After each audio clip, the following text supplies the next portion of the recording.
He cruzado océanos de tiempo para encontrarte.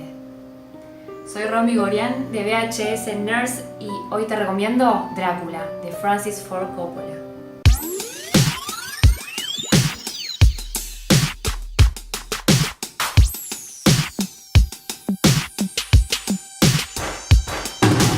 Quien fue en un momento el príncipe rumano Vlad Tepes, ahora convertido en el conde Drácula, decide viajar hasta la capital británica para conquistar a una joven llamada Mina, ya que cree que es la viva reencarnación de la princesa rumana de la que 400 años antes él se había enamorado.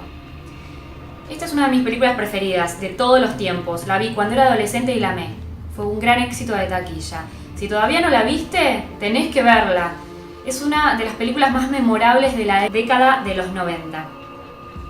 Se aproximaba el centenario de la publicación escrita en 1897 por Bram Stoker y obviamente Coppola estaba consciente de la importancia de la novela en la cultura popular a través de las décadas. La película nos ubica en 1897, a finales del siglo XIX. Jonathan Harker, flamante abogado, debe viajar hasta Transilvania para que el conde Drácula firme unos papeles referentes a unas propiedades que acababa de adquirir en Londres, dejando a Mina, su futura esposa, en tierras inglesas, posponiendo su boda hasta su regreso.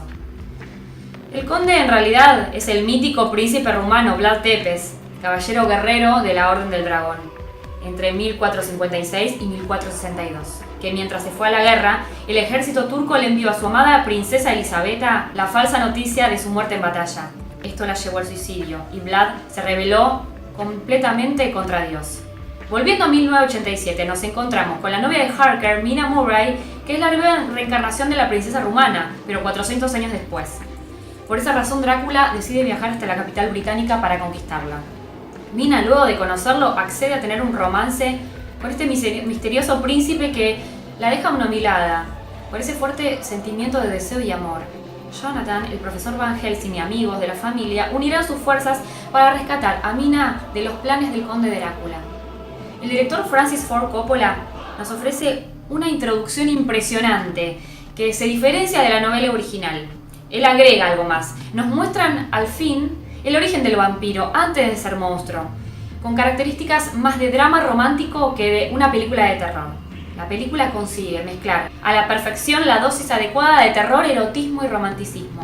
Vlad, el empalador, luchó en las cruzadas, solo para volver a la casa y encontrar al amor de su vida muerto. Promete vengarse por no recibir justicia, luego de haber protegido por siempre a la religión. Esto agrega una nueva sensación de empatía del espectador hacia Drácula. Es un inicio de película realmente muy impactante. Quiero contar brevemente el trasfondo de esta historia. Es la leyenda del conde Vlad Drácula, hijo del conde Drácul, apodado Vlad Tepes, Vlad el Empalador. Vlad fue un guerrero del siglo XV que luchó contra los turcos. Según se cuenta, bebía la sangre de todas sus víctimas y las empalaba. Una gran cantidad de información sobre Vlad Drácula fue recopilada más tarde por el escritor Bram Stoker, quien la combinó con los mitos de los vampiros. Drácula es un personaje que se metió en el imaginario colectivo de una manera muy sólida. Todos tenemos más o menos la misma idea de la imagen de Drácula. El Drácula que interpreta a Gary Oldman es seductor, fuerte, aterrador, pero es realmente sensible y romántico a la vez. Realiza una camaleónica interpretación del personaje en diferentes caracterizaciones, cuando es anciano, joven y monstruo. Irónicamente, vemos cómo se produce una humanización del personaje de Drácula, mientras que los cazadores de él, como Van Helsing y sus amigos, terminan perdiendo parte de su humanidad en esta lucha. Winona Ryder se adapta muy bien al papel de Mina y Elisabetta, con sus vistosos trajes victorianos. Drácula despierta una pasión desmedida en Mina. La inevitable atracción por ese ser abominable que hace serle infiel a su prometido se debe a una conexión astral de las armas de ambos personajes. Mina no puede ignorar esa sensación emocional y sexual que es más fuerte que la relación que tenía con Jonathan. Aparte del trabajo de Gary Oldman, también destaco a Anthony Hopkins, interpretando al Dr. Van Helsing. Está cerca de la locura más que de la cordura y con una total falta de escrúpulos. También se muestra como un fanático religioso obsesionado con la destrucción de este vampiro que ha perseguido toda su vida. Voy a mencionar la participación del cantante y compositor Tom Waits, que ya ha participado en films de Coppola e interpreta al lunático Renfield. Y también quiero destacar a la impactante Mónica Bellucci, que hizo una de las amantes vampirescas de Drácula. Keanu Reeves interpretó al ingenuo Jonathan. Todo en esta película es brillante, desde la puesta en escena hasta las interpretaciones, pasando por el vestuario, el maquillaje. La música es perfecta y acompaña a las escenas y a los paisajes que nos sumergen de lleno en la obra. Y los efectos especiales que son totalmente artesanos y físicos.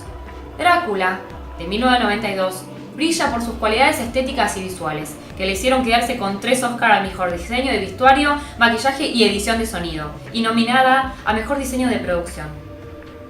La diseñadora japonesa Eiko Ishioka realizó su principal aporte con el vestuario de Drácula, desde la armadura roja que simula un cuerpo desollado en la introducción, pasando por la larga túnica roja al recibir al abogado que resalta lo sexual y simboliza un mar de sangre.